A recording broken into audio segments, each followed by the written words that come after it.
दोस्तों आपका भी पीएम किसान का पैसा नहीं आ रहा है, मतलब ये आ रहा था पहले, ये बंद हो चुका है और आपके बहुत सारी गलती सही है फिर भी नहीं पैसा आ रहा है। मतलब इस प्रकार में बहुत सारे किसान हैं, बहुत लोगों का तो रिकॉर्ड गड़बड़ है इसलिए उनका पैसा नहीं आ रहा है, और बहुत किसान ऐसे हैं जिनका रिकॉर्ड सब सही है फिर भी नहीं पैसा आ रहा है। तो ये वीडियो सभी आल किसानों के लिए है। मतलब अगर आपका पैसा रुक गया है फिर भी पैसा चालू होगा। जी हाँ, सिर्फ यहाँ पर आपको एक शिकायत सबमिट करनी पड़ेगी। सरकार की पोर्टल न्यूज शुरू हो चुकी है, वहां पर शिकायत करनी पड़ेगी। या फिर आपका पैसा रुक गया है, पैसा नहीं आ रहा फिर भी यहाँ पे शिकायत कर लो, या फिर एलओटी ओपन नहीं हो रहा है, या फिर आपकी कोई छोटी गलती है, नोट एलिजिबिलिटी प्रॉब्लम है, नोट एलिजिबल, या फिर आपका पेमेंट स्टॉपेड है, यानी A to Z कोई भी गलती है, सिर्फ मकसद वहीं पे है कि अगर पैसा नहीं आ रहा है तो यहाँ पर आपको शिकायत ऐड करनी पड़ेगी, और उसके बाद सरकार जो राशि है वो आपके अकाउंट में भेजना शुरू कर देगी। तो यहाँ पे दोस्तों शिकायत ऐड करने से पहले 3 दस्तावेज की जरूरत पड़ेगी। सुन लीजिए कौन कौन से दस्तावेज। आपके पास आधार कार्ड होना मैंडेटरी है, आपके पास आधार कार्ड तो होगा ही, और आधार कार्ड होने के बाद आपके पास दोस्तों पीएम किसान का स्टेटस होना जरूरी है। पीएम किसान का स्टेटस कैसे निकालना है पहले वो देखिए। तीसरा डॉक्यूमेंट अभी और एक है, वो भी मैं बताऊंगा। इसके लिए गूगल को न्यूटो ओपन करना है और यहाँ पे लिखना पड़ेगा आपको पीएम किसान योजना, इतना सर्च कर लेना है। और उसके बाद देखिए जो फर्स्ट ऑप्शन आ रहा है पीएम किसान सम्मान निधि, यहाँ पे क्लिक करना पड़ेगा। भारत सरकार की ऑफिशियल वेबसाइट खुल के आ जाएगी। थोड़ा नीचे के लिए स्क्रॉल करोगे, यहाँ पर आपको आना पड़ेगा फार्म को अंदर वाले सेक्शन में। अब देखिए यहाँ पे नीचे एक ऑप्शन आ रहा है नाउ योर स्टेटस का ऑप्शन, यहाँ पे क्लिक करना पड़ेगा। अब यहाँ पे जैसे आप क्लिक करोगे तो यहाँ से आपको रजिस्ट्रेशन नंबर आपको अपना पीएम किसान वाला देना है। अब देखिए जो कैप्चा आ रहा है इस कैप्चा को यहाँ पे देना है, और गेट ओटीपी पे क्लिक करके एक ओटीपी आएगा और स्टेटस को ओपन करना है। और अब देखिए दोस्तों इस तरीके से स्टेटस खुल जाएगा जैसे आप ओटीपी डालोगे। अब सब डिटेल्स यहाँ पे दोस्तों आपकी आ जाएगी। यहाँ पे देखिए लैंड सीडिंग आ जाएगा, आधार सीडिंग आ जाएगा, AKYC आ जाएगा।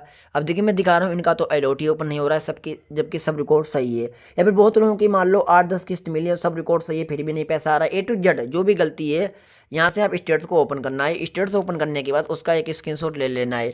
इतना ध्यान रखना, स्टेटस जब ओपन करोगे पूरी डिटेल्स आपकी आ जानी चाहिए, आपका नाम, आपका डेट ऑफ बर्थ सब आ जाना चाहिए जब आप स्क्रीनशॉट लोगे। दस्तावेज ये हो गया दूसरा। और अब दोस्तों यहाँ पे क्या करना पड़ेगा, यहाँ से बैक करना है, और बैक करने के बाद तीसरा दस्तावेज दोस्तों आपको खतौनी की जरूरत पड़ेगी, जमीन का इंतखाब। उसे भी आप निकाल सकते हो, अगर आपके नाम पर जमीन होगी तभी जमीन का इंतखाब निकलेगा। गूगल को ओपन करना है, यहाँ पे लिखना पड़ेगा भूलेख, इतना लिख लेना है। और उसके बाद जिस भी राज्य से रह रहे हो राज्य का नाम लिख लीजिए। जैसे मैं रहता हूँ यूपी से तो मैं भूलेख यूपी लिखता हूँ। अगर आप अन्य राज्य से आ रहे हो जैसे एमपी तो यूपी हटाकर एमपी लिखना है। अगर आप छत्तीसगढ़ से आ रहे हो तो यहाँ पे CG लिखना है। तो यहाँ पे आपको फर्स्ट पे लिंक मिलेगा, इसी पर आपको क्लिक करना पड़ेगा। यहाँ पर क्लिक करते ही आपके सामने भोलेख की जो वेबसाइट है वो यहाँ पर आपके सामने खुलेगी। थोड़े सेकंड तक बस वेट करना है, और यहीं से 1 मिनट के अंदर जो आपकी खतौनी है वो निकल आएगी सिर्फ नाम के द्वारा। इस तरीके से पेज खुल के आ जाएगा। अब देखिए यहाँ पे ऑप्शन आ रहा है खतौनी अधिकार अभिलेख की नकल देखें, इसी पर आपको क्लिक करना पड़ेगा। अब जैसे आप यहाँ पे क्लिक करोगे तो फिर आपके सामने पेज इस तरीके से आ जाएगा। जो भी आपका जिला है यहाँ से आपको अपना जिला का नाम को सिलेक्ट करना पड़ेगा। जिला का नाम सेलेक्ट करने के बाद जो भी आपकी तहसील है यहाँ पे आपको तहसील का नाम को सिलेक्ट करना पड़ेगा। और तहसील का नाम सेलेक्ट करने के बाद फिर जो भी आपका गाँव है यहाँ से आपको अपना गाँव का नाम को सिलेक्ट करना पड़ेगा। गांव का नाम सेलेक्ट करने के बाद अब आपके सामने यहाँ पे पेज इस तरीके से खुलेगा। यहाँ पे आप 4 तरीके से 5 तरीके से खतौनी निकाल सकते हो। एक तो खसरा गाटा संख्या से निकाल सकते हो, यहाँ पे खाता संख्या द्वारा निकाल सकते हो, उनके नाम द्वारा निकाल सकते हो, फिर भूमि श्रेणी द्वारा खोजे इसके द्वारा भी निकाल सकते हो। सबसे इजी तरीका है। अगर खसरा गाटा संख्या पता है तो यहाँ पे खसरा गाटा संख्या डालोगे, फिर खोजे पर क्लिक करोगे, डिटेल्स आ जाएगी। अगर खसरा गाटा संख्या नहीं पता है तो जो ऑप्शन आ रहा है देखिए खातेदार के नाम द्वारा खोजें, इस पर तीसरे नंबर पर क्लिक करना पड़ेगा। अब जो भी आपका नाम है यहाँ पे नाम डालिए और खोजे पर क्लिक करिए। थोड़ा नाम डाल लेना है, बस 1 से 2 अक्षर। फिर जितने भी गांव में यहाँ पे किसान होंगे इस नाम से सब किसान यहाँ पे आ जाएंगे। यहाँ से आपको अपना नाम ढूंढ लेना है, आपका नाम मिल जाएगा और आगे आपके पिताजी का नाम मिल जाएगा। फिर नाम ढूंढने के बाद क्लिक करना है, फिर जो ऑप्शन देखे आ रहा है उदाहरण देके इस पर क्लिक करना है। इधर दोस्तों क्लिक करते ही पूरी की पूरी आपका जो खतौनी है वो आ जाएगी। इस खतौनी का एक आपको स्क्रीनशॉट ले लेना है। देखिए स्क्रीनशॉट ले लिया है। और अब क्या करना पड़ेगा, इतना करने के बाद 3 दस्तावेज को अटैच कर लो, आधार कार्ड, पीएम किसान का स्टेटस और खतौनी। और अब आपको यहाँ पे मोबाइल का प्ले स्टोर को ओपन करना पड़ेगा। और अब यहाँ पर दोस्तों लिखना पड़ेगा, देखिए जन सुनवाई, इतना लिख लेना है। जन सुनवाई दोस्तों लिखने के बाद सर्च करना है। ये दोस्तों ये देखिए यूपी की एप्लीकेशन आ चुकी है। अगर आप अन्य राज्य से आ रहे हो तो अपनी अन्य राज्य की एप्लीकेशन को डाउनलोड कर लीजिए, या फिर डायरेक्ट गूगल से भी कर सकते हो, उसका सेम तरीका है। तो ऐप में थोड़ा ज़्यादा इजी रहता है तो मैं ऐप में ही दिखा रहा हूँ। तो यहाँ पे ओपन पर क्लिक करना है। क्लिक करने के बाद दोस्तों यहाँ से जन सुनवाई ऐप खुलेगा। जब आप फर्स्ट बार ओपन करोगे तो एक छोटा सा अकाउंट क्रिएट करना पड़ेगा। आपका नाम पड़ेगा, आपके पिताजी का नाम पड़ेगा, मोबाइल नंबर पड़ेगा और ईमेल आईडी पड़ेगी। डालने के बाद जैसे सबमिट करोगे तो तुरंत अकाउंट क्रिएट हो जाएगा। और अब जो ऑप्शन देखिए आ रहा है रजिस्टर्ड ग्रीवेंस का ऑप्शन, यहाँ पे क्लिक करना पड़ेगा। अब जैसे आप यहाँ पे क्लिक करोगे तो आपके सामने यहाँ पर जो पेज है वो खुलेगा एक नेक्स्ट इस तरीके से। यहाँ पे टर्म एंड कंडीशंस लिखी हुई हैं, आप यहाँ पे रीड कर सकते हो। अब जो ओके का ऑप्शन आ रहा है ओके पे क्लिक करिए। यहाँ पे आपका नाम आ जाएगा, आपके फादर जी का नाम आ जाएगा। अब जो जेंडर का ऑप्शन आ रहा है इस जेंडर पर क्लिक करिए। आप मेल हो तो यहाँ पे मेल पे क्लिक करिए, फीमेल हो तो यहाँ पे फीमेल पे क्लिक करिए। यहाँ पे आपको मोबाइल नंबर देखिए आ जाएगा नीचे, मोबाइल नंबर दूसरा दे भी सकते हो, चाहो तो नहीं तो छोड़ दीजिए। यहाँ पर आपको ईमेल आईडी को डाल लेना है, फिर आपको नेक्स्ट पर क्लिक करना है। नेक्स्ट पे क्लिक करते ही इस तरीके से पेज आपके सामने आ जाएगा। और अब थोड़ा नीचे के लिए स्क्रॉल करना पड़ेगा। यहाँ पर आपको डिपार्टमेंट का जो ऑप्शन आ रहा है इस डिपार्टमेंट पे क्लिक करना है। और यहाँ से बहुत सारे ऑप्शन आ रहे हैं, थोड़ा नीचे के लिए स्क्रॉल करोगे तो यहाँ पर आपको एक ऑप्शन नीचे मिल जाएगा कृषि विभाग का ऑप्शन। थोड़ा ना गौर से कृषि विभाग को ही सिलेक्ट करना पड़ेगा। देखिए नीचे यहाँ पे श्रम विभाग का ऑप्शन आ रहा है, कहीं पर भी ऑप्शन मिलेगा। देखिए पहले मैं ढूंढता हूँ, कहीं पर भी होगा कृषि विभाग का ऑप्शन, ये है देखिए रहा कृषि विभाग का ऑप्शन, इसी पर क्लिक करना पड़ेगा। फिर यहाँ पे कैटेगरी का जो ऑप्शन आ रहा है इस कैटेगरी पर क्लिक करना है।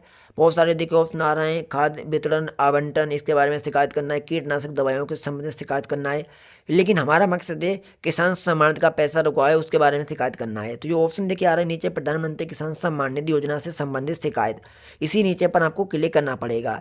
अब यहाँ पे दोस्तों कंप्लेंट नंबर 1 कंप्लेंट नंबर 2 इन बॉक्स को छोड़ दीजिए, नो प्रॉब्लम। अब दोस्तों एप्लीकेशन डिटेल्स में यहाँ पे आना, यहाँ पे लिखना पड़ेगा जो भी दिक्कत है। अब जैसे मान लेते हैं यहाँ पे आपकी सब दिक्कत सही है फिर भी नहीं पैसा आ रहा, तो यहाँ पे लिखना पड़ेगा हमारे पीएम किसान के स्टेटस में सब सही है लेकिन हमारा पीएम किसान का पैसा रोक दिया गया और पैसा नहीं आ रहा है, मैंने सब कुछ करा लिया फिर भी नहीं पैसा आ रहा है। इस समस्या का समाधान जल्द से जल्द किया जाए और पैसा आने की कृपा की जाए, आपकी बहुत मान कृपा होगी। ये उन लोगों के लिए है जिनका सब रिकॉर्ड सही है या फिर जो भी आपकी गलती है। जैसे मान लो यहाँ पे आपको लिखना पड़ेगा मेरे पीएम किसान के स्टेटमेंट में सब डन है लेकिन फिर भी एलओटी ओपन नहीं हो रहा है, ना ही मुझे किस्त मिल रही है। इस समस्या का समाधान जल्द से जल्द किया जाए, आपकी बहुत मान कृपा होगी। जो भी दिक्कत है उससे रिलेटेड आपको यहाँ पे क्वारी लिख लेना है। तकरीबन आप यहाँ पे 3500 वर्ड में यहाँ पे क्वारी लिख सकते हो। क्वारी यहाँ पे लिखने के बाद जैसे एग्जाम्पल ऐसे लिखे लेते हैं, जो भी दिक्कत है उसका आप लिखिए। और फिर जो नीचे ऑप्शन आ रहा है नेक्स्ट का, इस नेक्स्ट पे क्लिक करिए। नेक्स्ट पे क्लिक करते ही देखिए अगला एक नेक्स्ट पेज यहाँ पे खुल के आ जाएगा। और अब यहाँ पे गांव से रह रहे हो तो रूरल पे क्लिक करिए, शहरी और से रह रहे हो तो यहाँ पे अर्बन पे क्लिक करिए। और अब यहाँ पे जो ऑप्शन देखिए आ रहा है डिस्ट्रिक्ट का, इस डिस्ट्रिक्ट के ऑप्शन पर क्लिक करिए। अब यहाँ पे आप जैसे क्लिक करोगे तो जो भी आपका जिला है यहाँ से आपको अपना जिला का नाम को सिलेक्ट करना पड़ेगा। फिर यहाँ पे जो भी आपकी तहसील, यहाँ पर क्लिक करके आपको अपनी तहसील का नाम को सिलेक्ट करना पड़ेगा। फिर जो भी आपका थाना है यहाँ पे क्लिक करके आपको अपना थाना का नाम को सिलेक्ट करना पड़ेगा। फिर जो भी आपके ब्लॉक है यहाँ पर क्लिक करके आपको अपनी ब्लॉक का नाम को सिलेक्ट करना पड़ेगा। फिर जो भी आपकी विलेज है यहाँ पे क्लिक करके विलेज का नाम को सिलेक्ट करना पड़ेगा। मैं सब एग्जाम्पल डिटेल ला रहा हूँ, किसी को पर्सनल इन्फॉर्मेशन नहीं है। और उसके बाद यहाँ पे देखिए जो ऑप्शन विलेज का आ रहा है, फिर विलेज को यहाँ पे सिलेक्ट करिए। फिर थोड़ा नीचे के लिए स्क्रॉल करने के बाद यहाँ पे टिक लगाना पड़ेगा। जो आपने ऊपर पता भरा है वो नीचे ऑटोमेटिकली भर के आ जाएगा। फिर नेक्स्ट पर क्लिक करिए। फिर दोस्तों यहाँ पे देखिए डॉक्यूमेंट अपलोड करने के लिए कहा जा रहा है, तो यहाँ पे ओके का जो ऑप्शन आ रहा है इस ओके पे क्लिक करिए। और क्लिक करते ही दोस्तों देखिए यहाँ से हम डायरेक्ट कैमरा से डॉक्यूमेंट को अपलोड कर सकते हो, यहाँ से गैलरी से भी अपलोड कर सकते हो, पीडीएफ को डायरेक्ट अपलोड कर सकते हो। लेकिन जो ऑप्शन गैलरी का आ रहा है इस गैलरी पर क्लिक करिए। और यहाँ से जो देखिए फोटो का ऑप्शन आ रहा है फोटो पे क्लिक करिए। अब वही 3 दस्तावेज को यहाँ पे उठा लीजिए। जैसे एक दस्तावेज इस पर थोड़ी देर टिक करना है, फिर यहाँ पे अगले पे टिक करना है। तो आपको तीनों दस्तावेज को यहाँ पे उठा लेना है इसी तरीके से। फिर जो यहाँ पे डन पर आ रहा है डन पे क्लिक करना है, सभी दस्तावेज को अटैच कर लेना है। या फिर आप क्या करो कि एक पीडीएफ बना लीजिए तीनों दस्तावेज की, डायरेक्ट पीडीएफ को यहाँ पे अपलोड कर लीजिए। जी हाँ, पूरी पीडीएफ में तीनों दस्तावेज आपके साफ साफ आ जाना चाहिए। मतलब किसी भी तरीके से अपलोड कर लो बट सब यहाँ पे डिटेल्स आपके साफ साफ दिखनी चाहिए, आधार कार्ड, जमीन का इंतखाब और पीएम किसान का स्टेटस। और फिर यहाँ पे जो ऑप्शन देखिए आ रहा है सेंड ओटीपी रजिस्टर कंप्लेंट, यहाँ पे क्लिक करना है। क्लिक करते ही जो भी आपका मोबाइल नंबर होगा उस पर एक ओटीपी सेंड की जाएगी जी दोस्तों। और ओटीपी यहाँ पे फिर देनी पड़ेगी। और देखिए मेरे पास ओटीपी आ चुकी है। फिर जो ऑप्शन देखिए नीचे आ रहा है वेरीफाई ऑन सेव कंप्लेंट का ऑप्शन, यहाँ पे क्लिक करना पड़ेगा दोस्तों। यहाँ पर क्लिक करते ही दोस्तों यहाँ पर आपकी शिकायत सबमिट हो जाएगी। फिर आपको दोस्तों 1 हफ्ते तक इंतजार करना पड़ेगा। और फिर जन सुनवाई की टीम की तरफ से आपके पास दोस्तों उधर से रिव्यू भेजा जाएगा। जो भी दिक्कत है इसकी क्वायरी चेक करनी पड़ेगी। फिर आपकी समस्या दोस्तों ऑनलाइन भी यहाँ पे सही हो जाएगी, छोटी मोटी दिक्कत होगी ये समस्या खत्म हो जाएगी और पैसा सरकार भेजना स्टार्ट कर देगी। या बाद में यहाँ पे स्टेटस को ट्रैक करोगे, होम पेज पे आ जाना है ऐप के। अब जो ऑप्शन देखिए आ रहा है ट्रैक ग्रीवेंस का, यहाँ पे क्लिक करोगे। अब देखिए दोस्तों यहाँ पे ऑप्शन आ रहा है जन सुनवाई कंप्लेंट अगर इसी आपने मोबाइल नंबर से कंप्लेंट की है तो ट्रैक कंप्लेंट पे क्लिक करना है। यहाँ पे मेरी शिकायत दोस्तों आ चुकी है, आपकी भी शिकायत दिखा दी जाएगी। देखिए निस्तारित निस्तारित निस्तारित, जो भी शिकायत होगी अगर निस्तारित कर दी गई वो भी दिखाई जाएगी, पेंडिंग होगी वो भी दिखाई जाएगी।